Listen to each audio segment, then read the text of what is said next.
Hello, Property Hubbers. I'm Rob B with Rob D, and you are listening to the podcast. Welcome. Now, Rob and I, we like to think we're right a lot, and hopefully you think that's the case too. But sometimes, over the years, over the many recordings, we have just got things wrong. So we've changed our mind, and this week you can find out exactly what we've changed our mind about.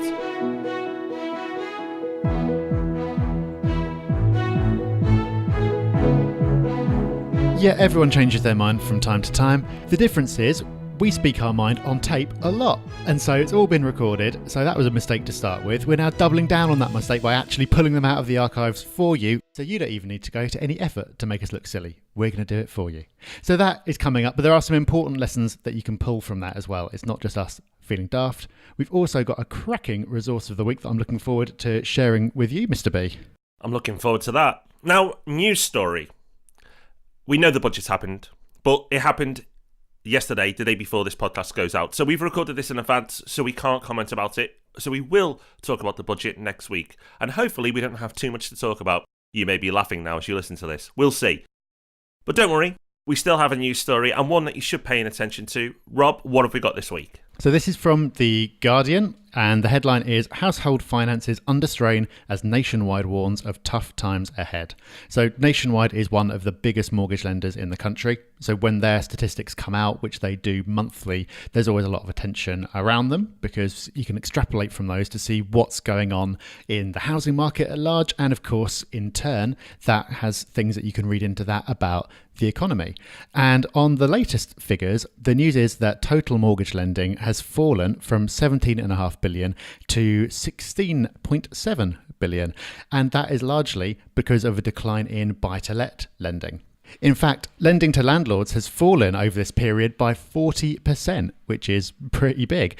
And that's been offset partially by increased lending to homeowners. So a couple of things to take from this. The first one is, I think that's probably broadly correct, like directionally from the things that I've been seeing. I think some landlords definitely have been either paying down mortgages or selling off properties. And this is what the government wanted. They wanted to decrease buy-to-let activity, kind of damp that down, and they wanted to increase access to the market for first-time buyers especially. So that all seems to be working. What I think possibly is not correct, and this is where there's an interesting kind of subtle point in there, is the magnitude of the change. So Nationwide has reported that lending to landlords has fallen by 40%. But bear in mind, this is only Nationwide's own figures. This is only based on the lending that Nationwide itself has done. Nationwide is one of the biggest mortgage lenders in the country, but up until last week, they did not lend to limited companies. As we know from previous episodes, up to 80% of new mortgage applications are for landlords buying in limited companies. Therefore, the buy-to-let market has gone through a massive transition. Everyone's now buying in companies. Nationwide hasn't had any part of that. So it's no surprise that their lending volume to landlords has fallen. And that, of course, is why they've decided to go into the buy-to-let market. So I think it's an interesting story. I think the conclusions are probably broadly correct, but there's a reminder in there to be careful about data sources. The result you get can depend massively on how you measure things, and this is a really clear-cut example of that because their lending has been so concentrated in one area that's got a lot less popular. I think you make a fantastic point there about the headlines being misleading. 40% drop in landlord lending sounds devastating, doesn't it? Sounds like the market's completely been decimated. And yes, the market has been hurt, but as you pointed out, Rob, they've not been lending in the limited company market, so it's going to fall by that much. The other thing it doesn't account for, and this is where you have to be careful when it's just one lender reporting their data, no matter how big they are, is the impact of overseas investors. That's a huge driver of the UK property market, one that doesn't get talked about a lot. We have talked about it before in our secret property boom episode, which we will link to in the show notes because I think it ties in so nicely with this story. But there are multiple factors making up the UK property market, and one company reporting their data may not tell you the whole picture. And with this news story, that's certainly the case. But still, interesting to look at it, but more interested to dig into it sometimes. Yeah, I think you've got a great point, Rob, about the overseas investors. And in fact, cash buyers in general tend not to get accounted for by the figures because mortgage lenders have got the ability to see what's going on quite quickly. You can get their data and extrapolate from that. But cash buyers, I can't remember what percentage of the market cash buyers are, but it's a lot higher than you'd think. And you tend not to learn anything about that until the land registry data comes out, which is delayed by quite a number of months. So that data is always lagging. So you're quite right. You've got to be aware that you're only looking at part of the picture here. And as overseas buyers become a bigger driver of the market, which they have done, as we talked about in that episode you mentioned, that is even more the case. So no budget, but we've still managed to be semi-interesting. Not bad, Rob. Well done. All right, let's see if we can keep that up as we move into our topic this week, things we've changed our minds about. So we've been doing this podcast thing for about 4.5 years or so. Over that time, we've said a lot of things, and some of those things we've changed our minds about. Sometimes that's because circumstances have changed. The world that we were podcasting about back in episode 1 was very different from what it is in episode 245. In other ways, our thinking has just matured because we've learned a lot from doing this as well. So some things we've just straight out changed our mind about. So today, we're going to dig into 3 of those things, see how our mind has changed, and see what lessons you can learn from that, other than don't listen to Rob and Rob too much. So let's get going, Rob. And as I'm leading us in, I'll start with something that you've changed your mind about first. The holy grail is high yield and high growth. If you can achieve that, then you're laughing. And they're often talked about those two as if they're mutually exclusive, but it doesn't have to be the case. High yield and high growth being diametrically opposed, that doesn't have to be the case. And if you can get both, then you're in a very good position indeed. Okay, so my opinion back then was that you wanted to get growth and yield together. Greedy old Rob D, wanting growth and yield. Let's have a listen back, Rob, to what you had to say back then. If you're using leverage, capital growth has the potential to have a dramatic impact on your portfolio over the long term. 1% capital growth above average or £100 extra in revenue every month. The £100 might sound quite tempting now, but over the long term, that 1% growth every year will make a dramatic impact to your wealth. Properties that you target for growth are in good areas. We're talking about prime city locations here. We're not talking about, rundown areas that can deliver high yields. These are areas that are going to have and attract good quality tenants. Fingers crossed, that's the theory anyway. There's plenty in favour of, targeting capital growth, and you also don't get taxed on your paper profits as you go along. Okay, so I was trying to get growth and yield together. Rob, you were quite heavily coming down in favour of growth as the thing to focus on and just treat anything else as a bonus.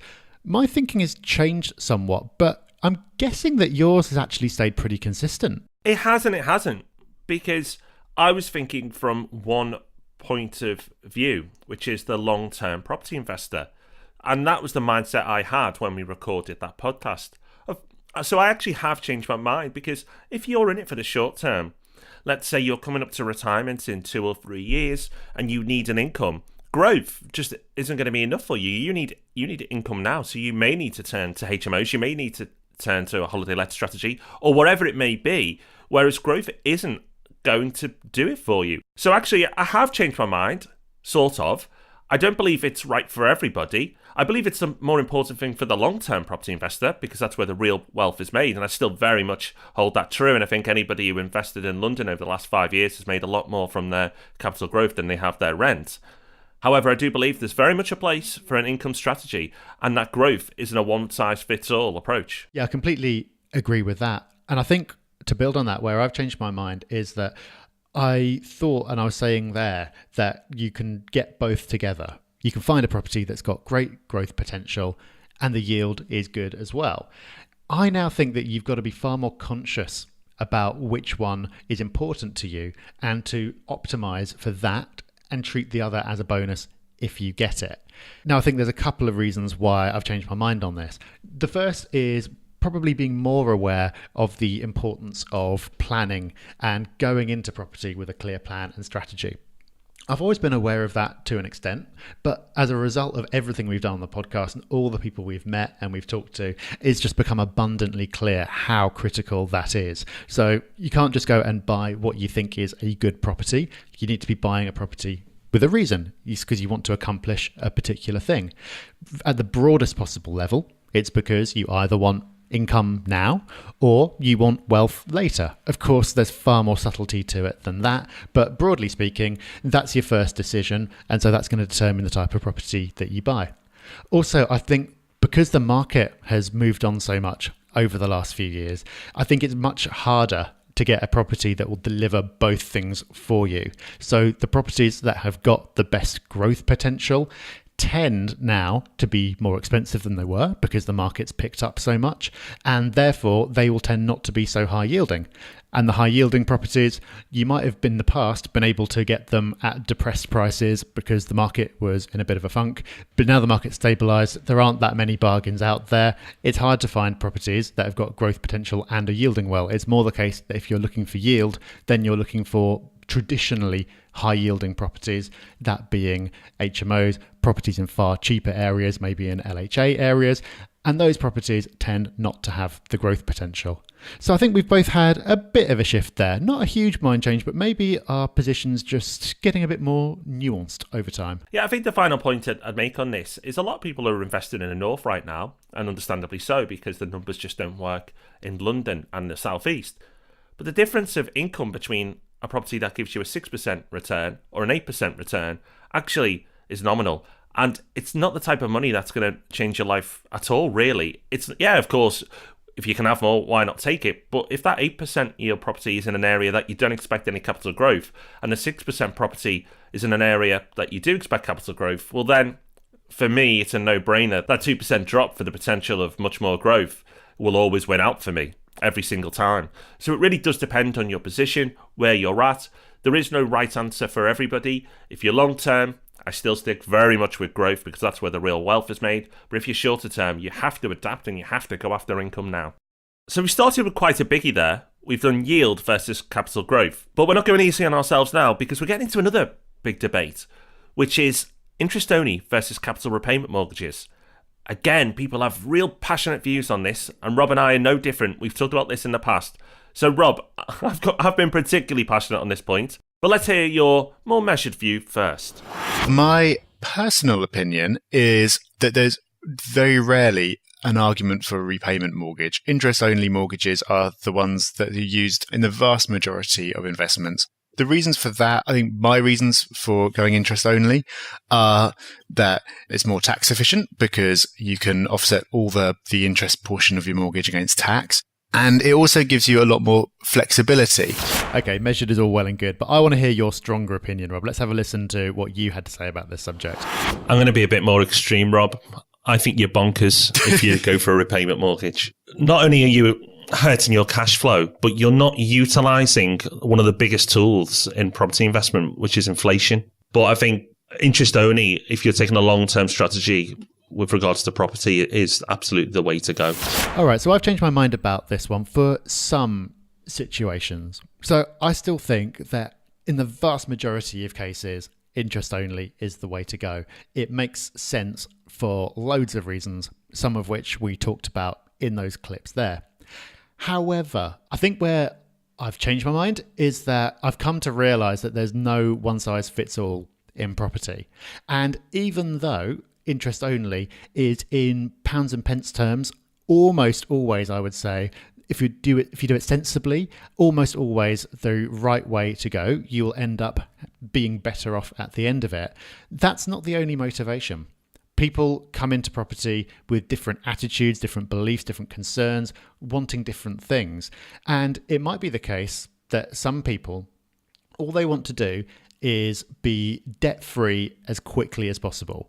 And if that's the case, say they've got a plan that they want to buy a couple of properties now with the cash that they've got, then overpay on those as quickly as possible. And then they know in 10 years' time, by the time they finish work, they will have paid those debts off, and they'll have those two properties free and clear, which will produce enough income for them to do what they want to do, maybe to top up their pension or whatever.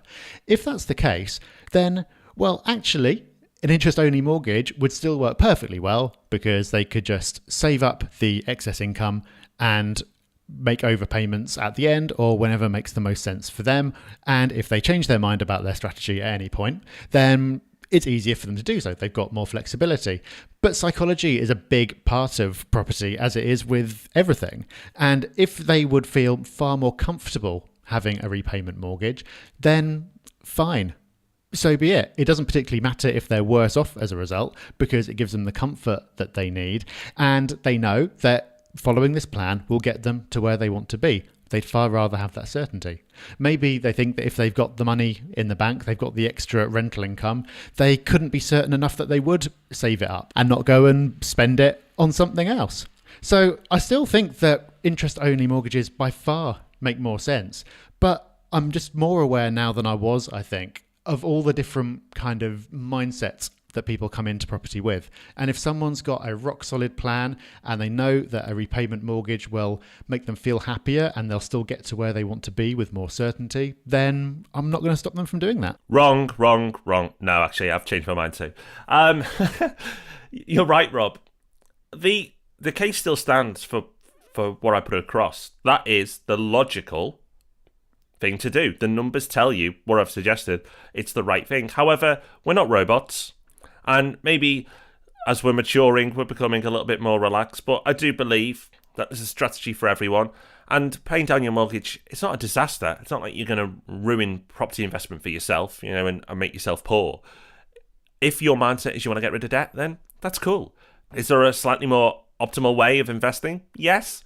But if you're going to find property investment a little bit easier to get your head round and help you push forward, then maybe you kick off with the mindset that you will pay your debt down, but then change your mind and do the interest-only model in the future once you've got that comfort. Who knows? The logical way forward is the way I explained, but like we see with the last point, there's always different scenarios and different starting points for everybody. And in some cases, it may actually make sense to pay down your debt. But on the whole, I believe I haven't quite changed my mind. I'm just not as passionate as I was before. But one thing that people do hope you've changed your mind on, Rob, well, certainly a town full of people hope you've changed your mind about, is Burnley. Sorry, people of Burnley. I've picked on it because it can so easily look like a good investment. And I've actually seen on a couple of message boards people who've just kind of discovered it and think that it sounds amazing or almost too good to be true. And so they've asked for people's opinions and everyone's put them straight. The reason it sounds so good is I actually went on Rightmove to check this. You can buy a 2-bedroom house near the station and near all the shops for £15,000. So even if it was a bit of a wreck, even if you doubled that spend with the refurb and you ended up spending £30,000, you can still, again, I've checked, you can rent it out at the LHA rate of £85 a week and you can end up making a gross yield of nearly 15%, which is insanely high. Do you still need to apologise to these people, Rob? Well, I think you do, actually, because you've slagged off a whole town. So even if you've changed your mind, I still think we need a public apology. Well, all right, maybe. But let's first of all hear what you had to say, because I think you've got an entire region to apologise to. I'm going for a big area, so we're really peeing a lot of people off with this one, the North East. And actually, Newcastle is probably the exception to this rule. But generally, pretty much the majority of other areas in the North East have been hit hard and hit harder really than anywhere else compared to any other region economically. Oopsie. Yeah. Yeah, there's a few more people in the North East, isn't there? Yeah, I think in terms of sheer numbers, you could be in more trouble than me here. Okay, maybe we've both got some strategic backpedaling to do on this. I've gone first on a couple of these, Rob, so I'll let you have a go first at this. People of the North East, I apologise to you and your families and your wonderful towns and villages. Yes, I've changed my mind. I actually believe when I recorded that point of view a few years ago that I was right to say not to invest in the North East, because it's played out that there's not been a lot of growth there and not much has happened, even though actually I did buy a property in the North East, and funnily enough, conflicting with everything I've said before, it's yielding very nicely for me. But I do believe in the next few years there's a place for people investing in the long term to look to the North East for capital growth potential. Now, I'm not rushing in, and I don't expect to see any growth in the next few years, but if you're investing in the Midlands and the Northwest, which is where I'm investing, and I think you probably should be investing right now because there's plenty of growth opportunity there, that's probably going to happen a little bit sooner. The North East will have its day too. It's just further behind in the cycle, but eventually it will play out. Now, a strong word of warning. I am only looking at, in the next few years, to potentially start investing in the very best areas. So the best commuter towns, the best commuter villages, and the best areas within city centres. I am not looking to go to secondary locations because it's so well priced at the moment that you simply don't need to go to these secondary areas to get yield. There's yield in the best areas now. The property that I mentioned before is bang in the city centre of Sunderland. It's like a penthouse apartment. It will be one of the first properties to go up from a capital growth point of view because it's one of the best apartments in the city. So that's the type of approach you should take if you start to look there. I think it's a little bit early still, but one to keep an eye on. That links really nicely into the reason that I need to, yes, apologise to Burnley. I'm sorry, people of Burnley. I've had quite a few emails about this now, so you can stop. I am going to apologise. But the point that I was making with Burnley, I wasn't trying to pick on it specifically. I was using it to illustrate a point, and it's quite a similar point to what you were saying just then, Rob. What I was trying to do was warn people off really, really cheap property. People see properties going dirt cheap, especially in the north. If you're from London or the southeast, you look at the prices and you go, oh my God, that's incredible. You can get a house for 30 grand. But there's more to that than meets the eye. You might struggle to let it. There's all kinds of problems with that. So I was choosing Burnley as an example of somewhere where very cheap housing is available, and it might not be as good an investment as you think it is if you're completely new to that market. What I should have said at the time but didn't was that there are areas of Burnley and there are areas of most towns where the prices are not so cheap. The yield appears to not be as strong, but they're better overall investments, both because they're going to be far easier to manage, the tenants are going to be better, you're going to have far less aggro along the way, you're going to have fewer voids, but also because of the point that Rob just made, the better areas are going to see growth first and they're going to see more growth overall. Specifically on Burnley, as it happens, things have actually changed. It's had a fair bit of investment. It's also got a new train link that links it to Manchester. So now you can travel direct from Burnley to Manchester. It takes about an hour.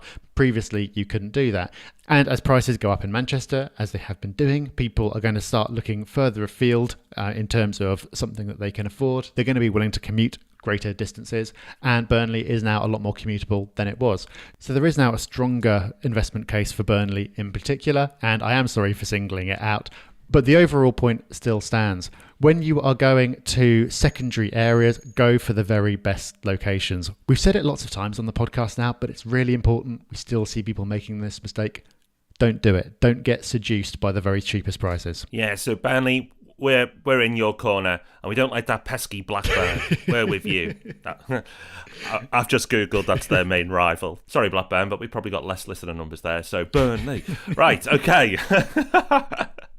Now I'm going to get the emails. Well, if you do get lots of emails from angry Blackburners, Rob, I've got a resource of the week coming up that's going to help you deal with those. But before we do that, we always make time in the show to acknowledge a 5-star review. We do, so thank you to these wonderful people. First up, Wesley92 says, I've been listening to Rob and Rob for the last 3 months, working my way through 200 plus episodes, and I can honestly say I'm amazed at the amount of useful content these two have produced. And that's all completely free. Booked to go to my first meetup next month, and I'm looking to close on my first buy-to-let next month. Cheers, Rob and Rob. Amazing, Wesley. Well done. Let's squeeze one more in, Rob. We've got a review from Raymond, and Raymond says, I wish there was more stars to give. I've been a passive property investor for around 8 years now and never really got my affairs in order. Thanks to this podcast, I am now on a mission to get my properties, my tax affairs, and everything in between in order, and expand my portfolio in a savvy manner. If I make it to review of the week, please thank Raymond Caldwell for recommending it in the first place. Please keep up the inspiring work, guys.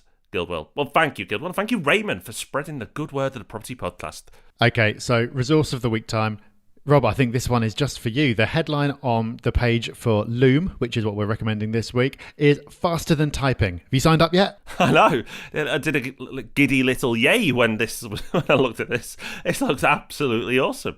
Tell me more. Tell everyone more. Yeah, this is really cool. I think we've shared something similar in the past, but this is the slickest version I've seen. So this is a way of recording really quick little screen share videos. So if you want to explain to someone how to do something, you can type a big long thing about it, or you can just show them. So you can just click a button, record a quick video of you doing something on your screen and talking over the top of it. and then send them that video. What Loom does is it's done that as a Chrome plugin. So it's just a single button to start and a single button to stop. It's really, really quick and easy. It also integrates with Gmail. So if you get an email from someone and you want to reply with a video, because it's quicker than typing something out, you can just do that from within your email. It's really, really seamless. So this is great if you've got a virtual assistant and you want to explain how to do something, but it comes in useful for all kinds of things. I actually don't mind typing. I quite like writing, but I still recently, since I found this, I've been using this a lot because I just find it way quicker and clearer to get a point across. So it's called Loom. It's useloom.com. And I think a lot of people could find this to be a major time saver. Yes, I will be going to the show notes, which are at thepropertyhub.net/changed. And of course, you can find that link and all the other links we've mentioned in the podcast on that URL too. Okay, that just about wraps it up for this episode. I hope even though we've been doing a lot of backpedaling today, you will still think that it's worth listening to next week's episode. Well, you should. We've got a really good one coming up. We're going to be talking about the North-South divide, the imbalances in the economy between the North and the South, what that means for the country in general, and of course, what that means for property investment in particular. So that's coming up next Thursday. And why Northerners are generally superior human beings. Who's written the notes for this one? Oh, maybe a little bit more balanced than that. Yep, hopefully so. But you're going to have to tune in next Thursday to see. And in the meantime, you can hear Ask Rob and Rob, where we answer another listener question on Tuesday. Until then, enjoy the rest of your week, and we'll see you very soon. Bye-bye. Bye-bye. Thanks for listening to The Property Podcast. For show notes, all our past episodes, and to leave a review, go to thepropertyhub.net/podcast.